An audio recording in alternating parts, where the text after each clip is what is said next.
I've performed here before. It's been a couple of years, and then, I haven't been to Huntington Beach, but I've been seeing you guys on the news. Well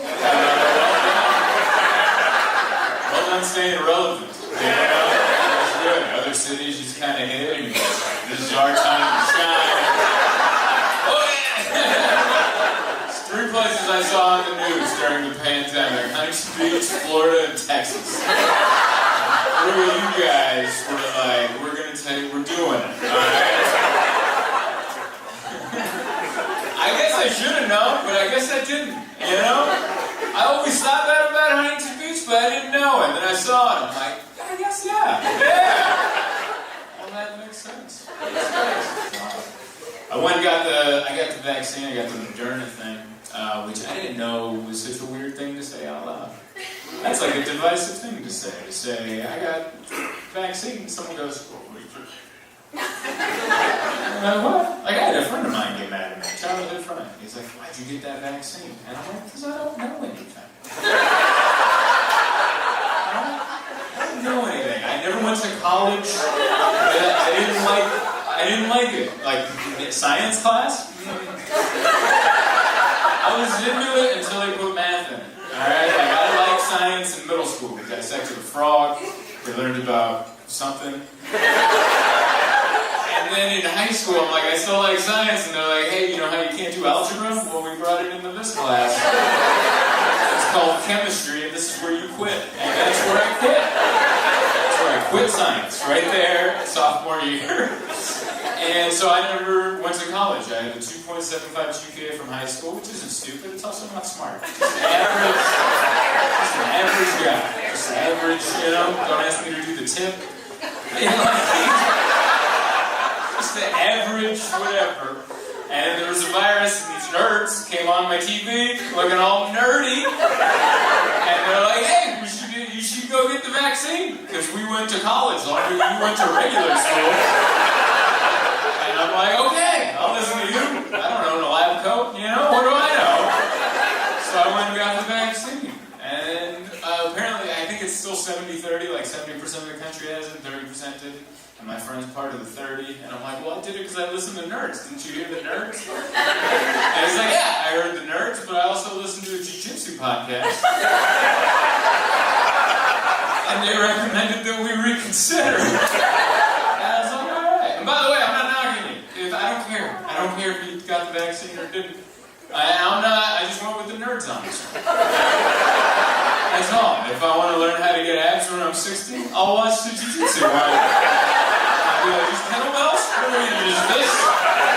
Just this until my girlfriend gets younger? Like, what? All those guys, that's why I'm scared. I don't want to just do this. Younger. And we're becoming R. Kelly. Too many kettlebells. I'm sorry, I just watched it last night.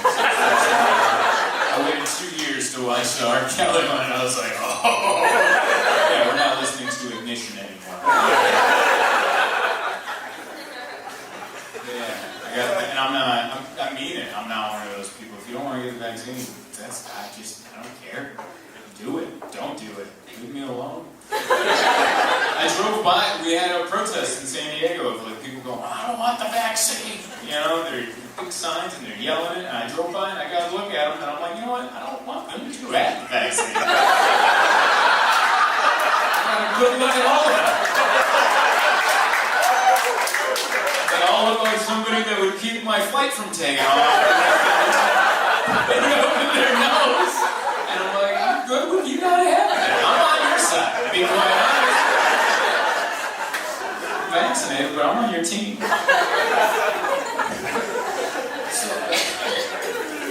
Listen, and now we're back, I think. I don't know. I think the pandemic's over. Is it? I don't know. But when it is over, there should be like an official statement. Quit leaving us in limbo. So we should come out and go, hey everybody, it's over. And I think that person should be Greta Thunberg. And I think that's who should do it. Do you guys know Greta Thunberg? She's the little girl. He does. It's alright, I'll explain it. She's a young lady who lives in like Iceland or Norway, one of those sad countries. Those like up there are sad countries where they're like smart and well-dressed, but at the same time you're like, you're sad, aren't you? Tell yourself. I think she should be the one to tell us that the pandemic's over. Give that little girl some good news to give us. Every time she shows up, it's the worst news ever. She was like the groundhog. Bad news. Every 6 weeks she comes out, she goes, hey, we're all still dying. And we're like, it's great. I was doing okay until you said that, but yeah, thank you for reminding me. And I'm not making fun of her. She's smart, and I'm not even disagreeing with what she's saying, but I'm like, she scares me. She scares me. Like, I'm not a father, and part of the reason is because I'm like, I might have a Greta Thunberg. I'm not knocking her. I'm sure she's a wonderful child, but she's also that all the time. Can you imagine that? All the time? Just a dad trying to be a dad. Say, oh, good morning, Greta. How are you? How'd you sleep? The polar ice caps are melting, Daddy. We'll all drown in seawater by noon. That's great, honey. I got some waffles ready for you. Just sit down and grab a napkin. How was ballet practice? You got me non-biodegradable shoes. I'm going to outgrow them in 6 weeks. Thanks, honey. It's a fear that I had. I thought the pandemic was over in March of this year, and I declared it over. I actually said it out loud to people. And I had no jurisdiction, but I saw a lot of people that had no jurisdiction yelling way worse, so I'm like, it's my turn. But I thought the pandemic was over in March of this year, because I was on a flight coming home from Kansas City, Missouri, doing some shows. And there was a lady who had a whole row to herself across the aisle, which is what we like to call first class in coach. She had the whole row to herself, and she lay down, face first into a seat cushion. Yeah, no pillow, no rolled up sweater, just face into a butt pad. And I'm like, yeah, I think the pandemic's over now. That's my reasoning. I think the pandemic's over right there, right as she's doing that. Because I was just thinking 12 months before that, just to go to the grocery store, I was dressed like I was clearing graphite off a rooftop in Chernobyl. I was wearing goggles, I had gloves, I was scared to squeeze an avocado. I was like doing Reiki over them. Like, is this one right? Is that one good? No. Wrong, every time. And then here we are 12 months later, and this lady's just motorboating and tells us secrets. I'm like, yeah, I think the pandemic's over right there. What was I wrong? We're fine. Yeah. I didn't remember how crazy things got, like, right away. Right away, people punching each other for toilet paper. That was hilarious. I'll never fight anyone for toilet paper. I'll fight you for food. If we're out of food, I'll give it. I won't win, but I'll try. You know, I'll put a swing in there, or at least try to entertain you for some. Something to my one skill, like, chicken wing? I might fight you for food. I'm definitely not fighting you for toilet paper. I couldn't believe that. Toilet paper? Like what? There's no running water at your house? Running water and old shirts. I was fine. Old workout shirts. I don't need, I'm not going to fight a stranger at a hospital. Went to Texas. That was the last place I toured. We did all four states of Texas. Like the big ones. There's a lot. I can't believe I even said it.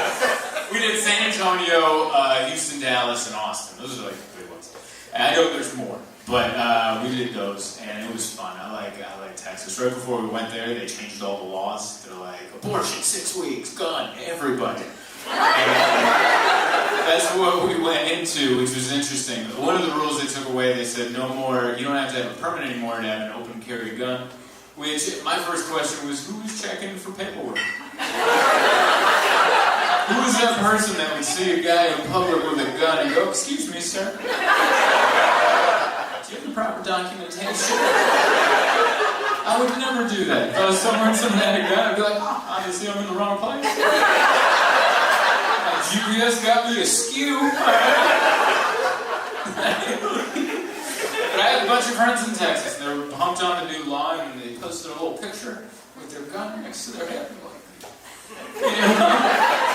And that was the part that bothered me, because I think guns look cool, and they made them look so lame. They made them look so lame, the little hole.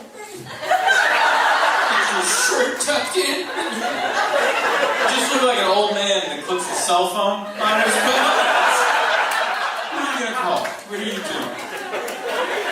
I'm not against guns, I'm not against open carry, but if I was there, I wouldn't. It'd be in my hand like a cell phone. Alright? Walk into places. What's up? Hey. How's it going? These seats taken? What's the deal? Waiting around. It's supposed to be cool, man. I shot a gun before. Last time I was in Billings, Montana, which is appropriate. They had a comedy competition out there, and one of the days they took us out for a fun activity, they took us to a gun range. They took 26 of the most irresponsible people to a gun range, and I thought there would be more rules, and there wasn't. There's just one guy in shorts. And he clearly loved these guns more than he loved people. Like, each gun that he described, he was just like, and I'm like, do you want to be alone? Like, he loved these guns. And he was just like, have at them. And I was like, I thought there would be more rules. But there wasn't. I shot a handgun called the Judge, which I never understood the appeal of the gun until I shot one. And I'm like, ah! It feels so good. You just feel it in your bone marrow. You're like, I need this. And I was like having dreams about it. I'm judge, jury, and execution. Like, I was just feeling so good, you know? I shot big guns too. They had like the AR-15s and AK-47s, which I was really scared to shoot those because I grew up on action movies. All right, I grew up on like Sylvester Stallone and Rambo. Remember, he'd always be shirtless, like holding on to those guns. He was ripped. It looked like it took all of his muscles to keep the guns straight. I don't have any of those. All right? I don't know how deceiving the shirt is, but I don't have any of those. I also don't have any baby oil. Like I wasn't prepared. And I was scared to shoot it. I'm like, I don't think I have the equipment to keep it that way. Like, I was scared I was just gonna go, oh no! I think I just won the comedy competition. I've been in a self-help mode, this is a pandemic, and then, you know, you just try to get better as a person, so I started going to therapy. I've been to 3 therapy sessions. And one person wooed, everyone's like, I don't like that he's opening up this quick. We're 5 minutes into this set. What are you talking about? Your feelings? Feelings? I just came from jiu-jitsu. Like, what the hell are you talking about? Feelings? But yeah, I got signed up for therapy because I'm 34, and I came to the realization that I'm best at expressing myself and talking to people by doing this. This is how I prefer to interact with human beings. By being on stage where I'm elevated, illuminated, amplified, and I want it to be frowned upon if you interrupt me. That's how I want to communicate with humans. And I'm like, you better get this checked out. And I was dead on. There was a problem. I went to therapy. I was scared to go to therapy. I've never gone to therapy. I don't talk about my feelings. That's for in here. That's for in here. Oh, I got a problem. Keep it in there. Don't let it out. You're going to scare people off. If you let out these ideas out here, you're going to scare people off, which is stupid. Because during the pandemic, everyone's let their ideas out, and they've just formed groups. That Capitol riot, that was someone's idea in here. And for his entire life, he's like, I gotta keep this in here. I'm gonna scare people off if I have this idea. And then he yelled it out, and some dude dressed like a yak appeared next to him. And he's like, that's a great idea. And before I knew it, they had hundreds of thousands of people over there going, get in there. So I was scared. I was scared to release the inner thoughts, you know? So anyway, I started going to therapy, and I was terrified to go to therapy because I didn't know I'm not supposed to talk about my feelings. I'm going to go tell them to a stranger that I'm painting. Like, I don't know, it just felt weird. And the only way I can describe it, you've never been to therapy, the only way I can describe it, it's like a job interview where you have to be honest. Imagine that. Imagine going on a job interview, but you can't do any of the bullshit answers. You know what I mean? Where you're like, oh, my biggest setback, I care too much.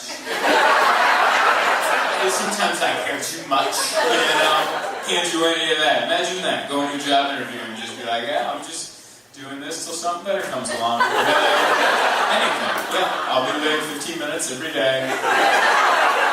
And that uniform, yeah, I'll wear that for the first couple of days. But that's going to get lost, definitely. But imagine that, going to a job interview where you have to talk about yourself because you have to be honest, and at the end, you never find out if you get the job. That's what going to therapy is like. It's like going to a job interview where you have to be honest at the end, they never tell you how you did. You just kind of leave by going, that's it for today. And then I went home, my fiance was like, how did it go? And I'm like, I don't think I got it.